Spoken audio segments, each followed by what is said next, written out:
If we can have the slides, please. I'd like to first start by thanking the advisors the organizers for having me out, and I would also like to thank all of you for attending and for your attention. Before I talk to you about the, in quotes, cause of amphibian declines and its relevance to this symposium, as always, I'd like to give my further acknowledgments. I'd like to thank my son and my daughter for their love and support. I'd like to thank their mom, because they wouldn't be here without her. I'd like to thank my parents, because I wouldn't be here without them. I'd also like to thank my funders, because my research wouldn't be here without them, and also to the chemical manufacturers who initially got me involved in some of the work that I'll tell you about, and all of the students in my laboratory that have been involved in the work that I'll tell you about as well. The work, of course, wouldn't happen without them. And this is dedicated to my grandmother, as of all of my talks since she passed away. So my story and my relevance to the symposium goes all the way back to my freshman year in college in 1985. I became interested in wood frogs, and wood frogs are the only frog that gets above the Arctic Circle. And in fact, wood frogs tend to breed when there's still ice on the water. They come hopping across the ice in the pond. And my interests were in how the environment affects or impacts growth and development, and how animals like wood frogs evolve to live in what, in this case, is an extreme environment for an amphibian.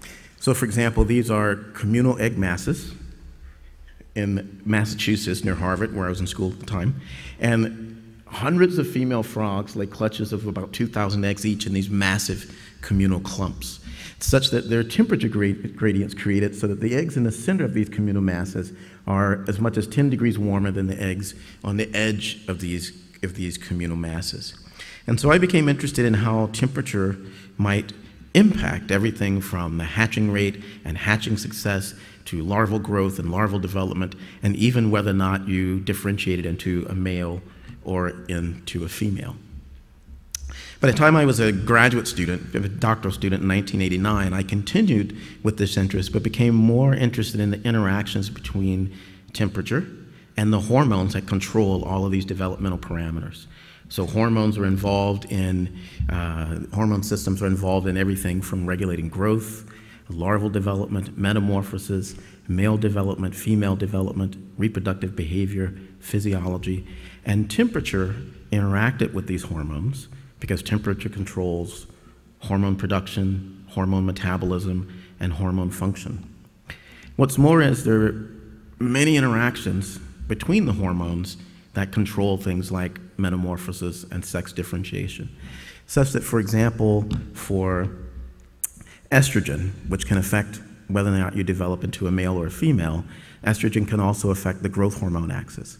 Estrogen can also affect the thyroid axis, and in fact can slow metamorphosis. So there are a number of aspects of development that would affect fitness that are controlled by hormones and potentially interacting with temperature. Now, by the time I was a young faculty member at the University of California at Berkeley, I became introduced to the fact that chemical contaminants in the environment, so-called endocrine disruptors, that might interfere with these same hormones might also have a big impact on amphibian development, amphibian ecology, survivorship, and actually even the development and evolution of populations exposed to these chemicals.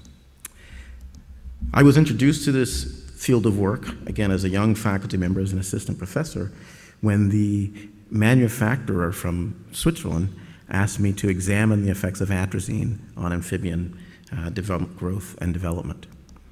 Now, atrazine is an herbicide or weed killer that's primarily used on corn in the US. It's been used since 1958, and in the US we use 80 million pounds annually. It's used in more than 80 countries, but you don't have to worry about the things that I'm going to tell you about here, because it's been outlawed or denied regulatory approval in the European Union for about the last 10 or 15 years.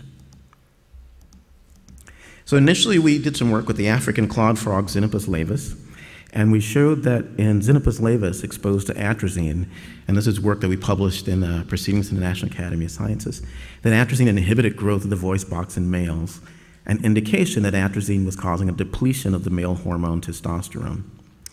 We went on to show that the source of testosterone in these animals was impacted, that source being the gonads, So, for example, a portion of the animals exposed to atrazine might have testes, followed by ovaries, followed by more testes, followed by ovaries, which is not a normal way for frogs to develop.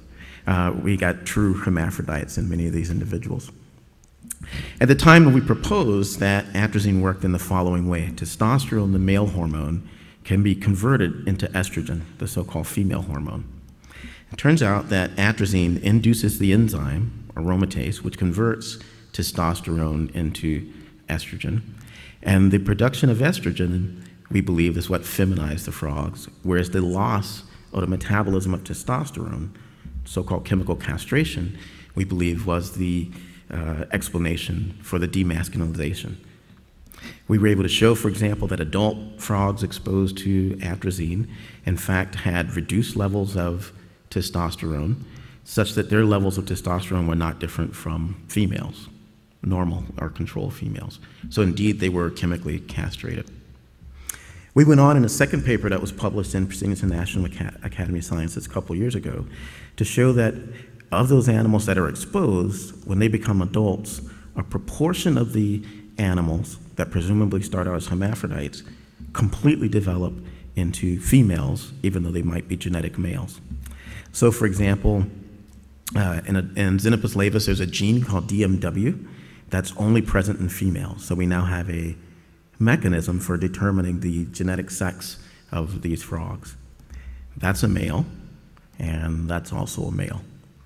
These individuals, about 10% in the population, grow up to completely function as females. They can lay eggs, and if we didn't have the genetic markers, there'd be no way you'd know that the animal behaving as a female, performing as a female, is actually a genetic male.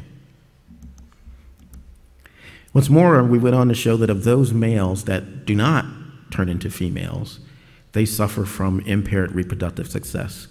So when allowed to compete for females in an arena, the atrazine-treated males are almost never able to gain access and copulate with the females. They're not competitive when exposed to control males.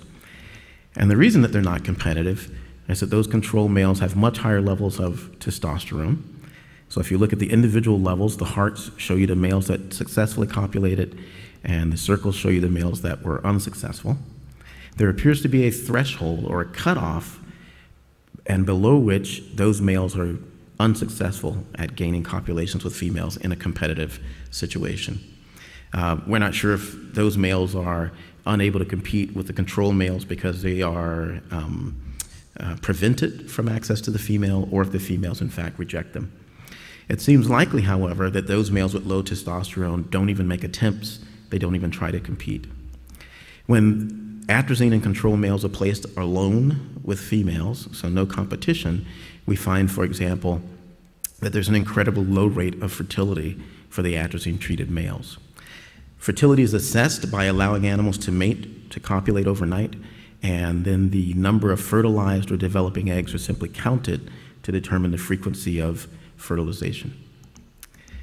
When you do that, you find that control males fertilize approximately 85% of a female's eggs. Each female lays about 2,000 eggs, whereas for atrazine-treated males, the fertility rate is down at about 15%. Part of the reason is, as I said, the atrazine-treated males with the low testosterone don't demonstrate male copulatory behavior, so they don't make attempts to mate. And even if they do, the testis, as seen under the microscope, is severely impacted, we believe, as a result of the low testosterone. So this blow-up shows the testicular tubules, which include active mature sperm. And if you examine the atrazine-treated males in the same fashion, the majority of testicular tubules are devoid of sperm and contain only cellular debris.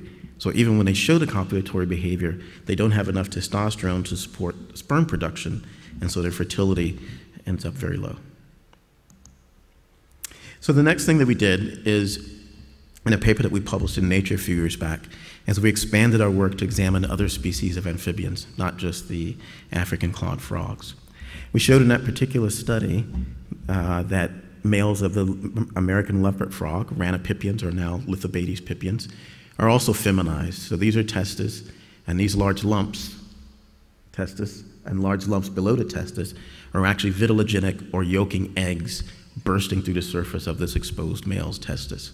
So these animals were also feminized. The next thing we did is we went into the field, again in a paper that was published in Nature and also in Environmental Health Perspectives, and we asked whether or not these effects were laboratory artifacts or if we could see these same types of effects in field-collected animals exposed in the natural environment. To give you an idea of the levels of atrazine that produce these types of effects, the package of atrazine recommends application at 2.9 to 29 million parts per billion. That's 290 million times the level that we're using in the laboratory, 0.1 parts per billion.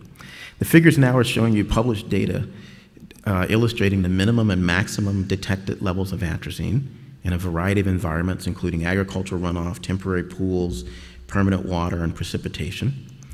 This line shows you the level of atrazine that's used to produce the hermaphrodites and non-functioning or demasculinized males. So there is good evidence that atrazine would be in an environment, including in rainwater, that could impact amphibians. In fact, the reason that the European Union banned atrazine was because when it was banned in France, it would come over in rainwater from Germany, and so the European Union made a decision to completely get rid of atrazine. This is a drinking water standard in the United States. So there's levels of atrazine allowed in drinking water that are 30 times higher than we know to be biologically effective. In addition, this is the Mississippi River in the United States. Approximately 60 million pounds of atrazine flow into the Mississippi River, a major waterway in the United States. 1.2 million pounds makes its way into the Gulf of Mexico out of the Mississippi River. And if you look along the river, this is U.S. Geological Survey data, it shows over a 2-year period the peaks in atrazine contamination. Atrazine supply is a pre-emergent when the rains begin in the spring in the U.S.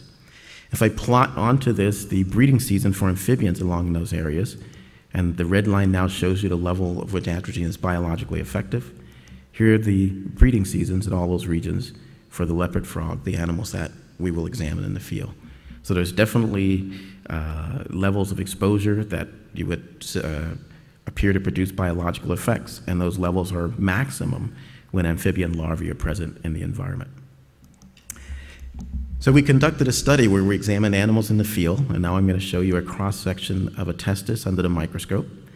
So this is an animal collected in the field, and as you can see, just as we saw in the lab, there are oocytes or eggs developing in this male's testis. This particular animal was collected from Wyoming in the United States.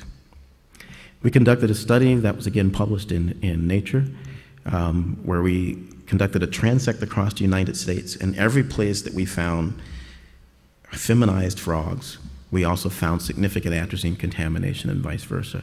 And again, this is only a correlation, but it was coupled with studies where we raised animals in the lab from contaminated and uncontaminated sites, contaminated and uncontaminated sites, and showed that we can take animals from a site that had atrazine and hermaphrodites and raise them in clean water in the laboratory and get normal animals. And we can take animals from a clean site and raise them in the laboratory with atrazine and show that we can produce these feminized frogs. So the paper got good reviews.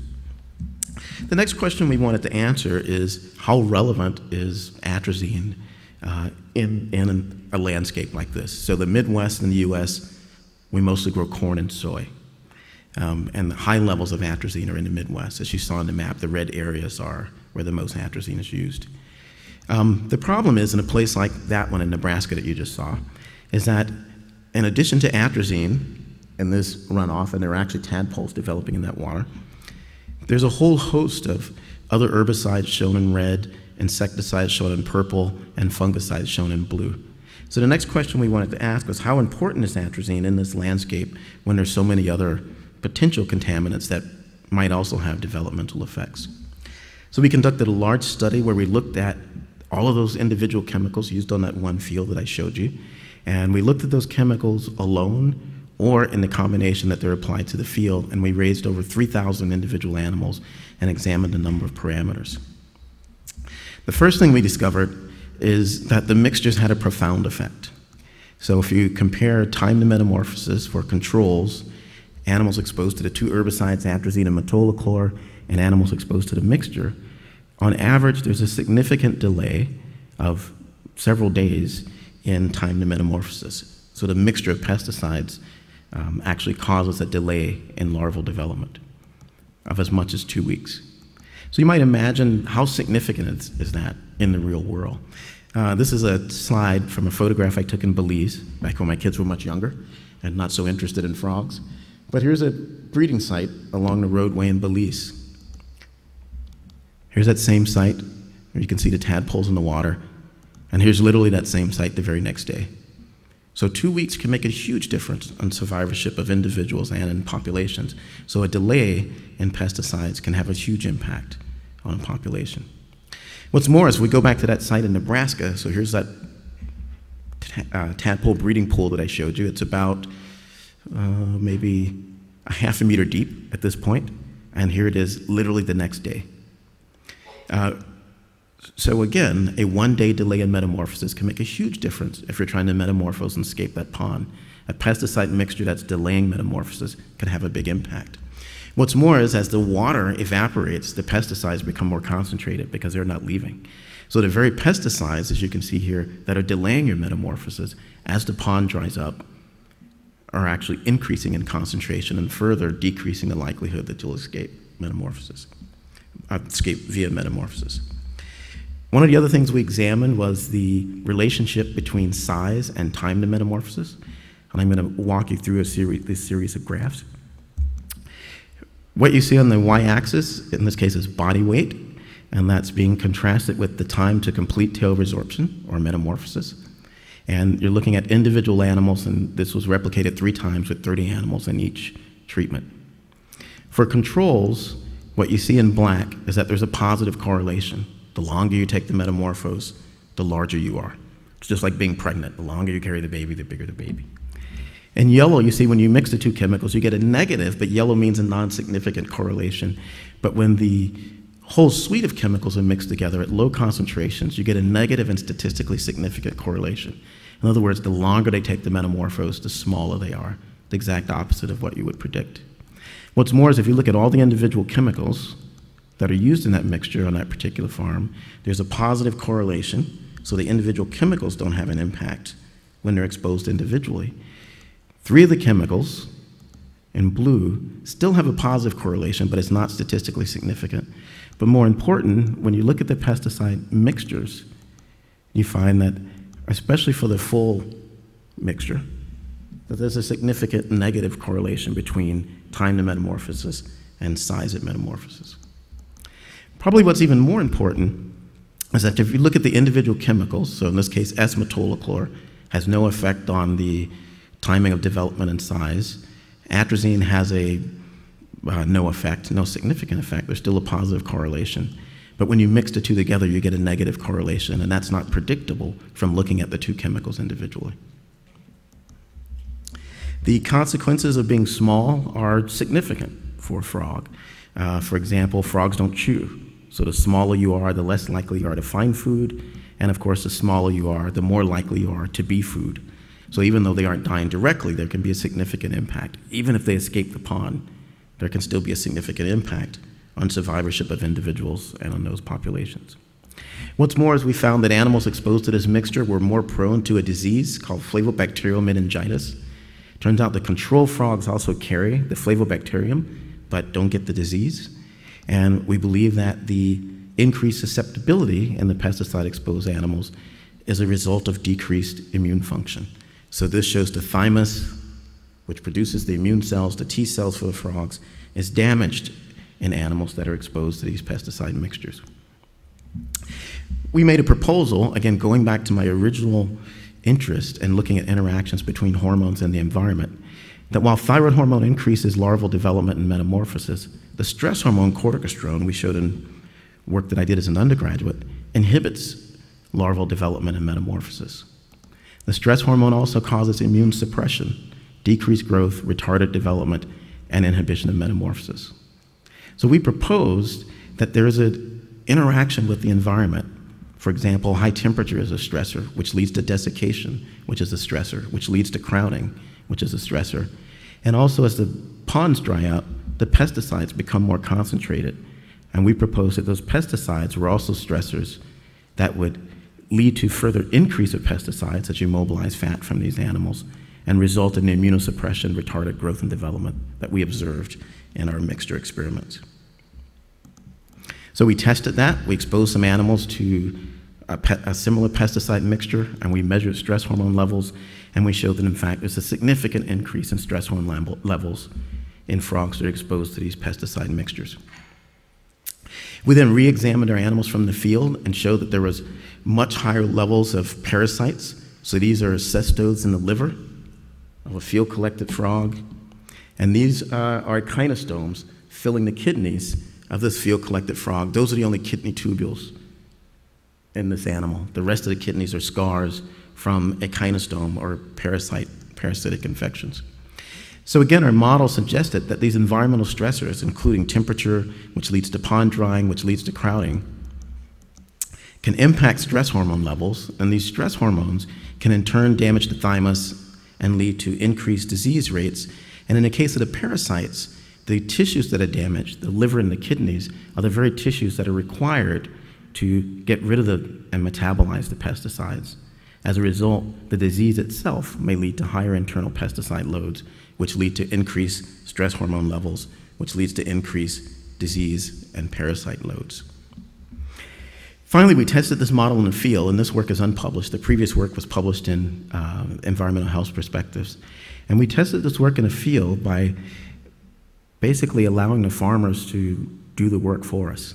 The Salinas River, which produces 85% of the United States' lettuce in California, is about 3 miles long. The water starts out clean and gets more and more contaminated because there are more and more farms as you go downstream. As a result, this river could serve as its own control. Santa Margarita, shown here, is typically a meter deep water, 22 degrees Celsius, so no stressors. This site at Atascadero has no agriculture yet, but the tadpoles in that water, there's about 3,000. The water is maybe 3 centimeters high and is at about 42 degrees Celsius. So high stressors, but no pesticides. And finally, in Salinas downstream, the water is again about 1 meter deep. No high temperatures, no desiccation, but pesticide levels as a result of that water being 100% agricultural runoff. So we tested a few things. One, we simply collected tadpoles and measured their developmental stage. As you might predict, under both sets of stressors, pesticides and high temperature desiccation, there's retarded development. There's also retarded growth. To give you an idea what that looks like, this is typically an animal from upstream, and this is typically an animal from downstream on the same river. There's sort of 2 levels of impact. One is size and the relationship with developmental stage is affected. So for example, in Santa Margarita, and here's animals from Atascadero, and here's animals from Salinas, the agricultural site, and here's the average developmental stages. So what you'll notice is that even if you correct for developmental stage, the animals from the stress sites are smaller, but also because development is retarded in these animals, the development rate is much lower for these animals as well. Animals living downstream under these stressors.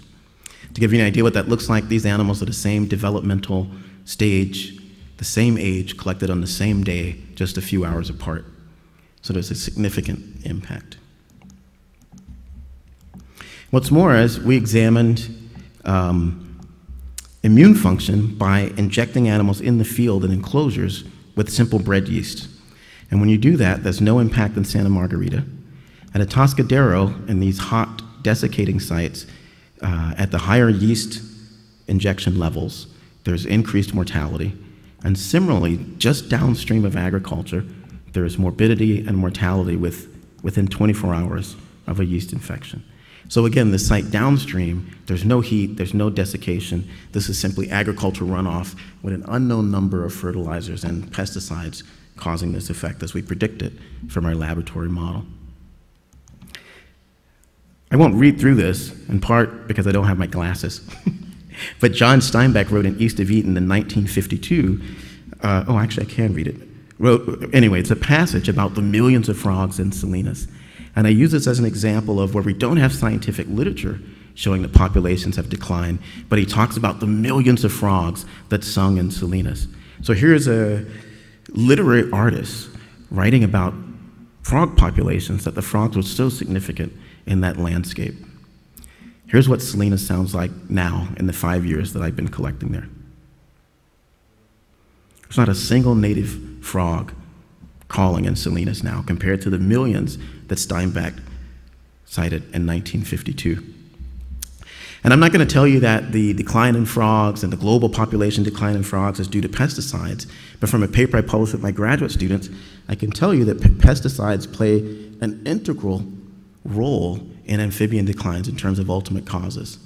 Whereas many studies have focused on decline of frogs due to death or due to loss from the population, few scientists, I believe, are looking at decline in populations as a result of poor recruitment, as you would expect with pesticides decreasing reproductive function and behavior.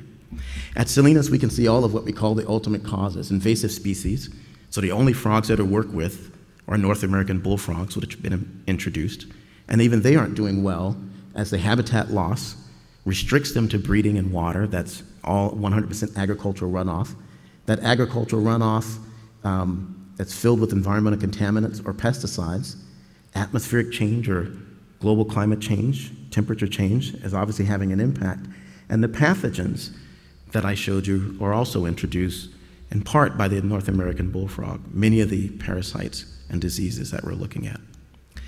So I call this often from silent spring to silent night because I believe in much the same way that Rachel Carson taught that the decline in birds due to pesticides was a warning for not only other wildlife, but also for us. I very similarly believe that our work on atrazine and frogs is telling us something about other animals. In fact, every vertebrate class of animals that's been examined, I published a paper with, I believe, 20 co-authors from 12 different countries. And we've shown independently, here are my frogs, when you give them atrazine, there's a decline in sperm. This is work from Belgium on fish, showing a similar effect on the testes. This is work from Argentina, showing a similar effect on reptiles.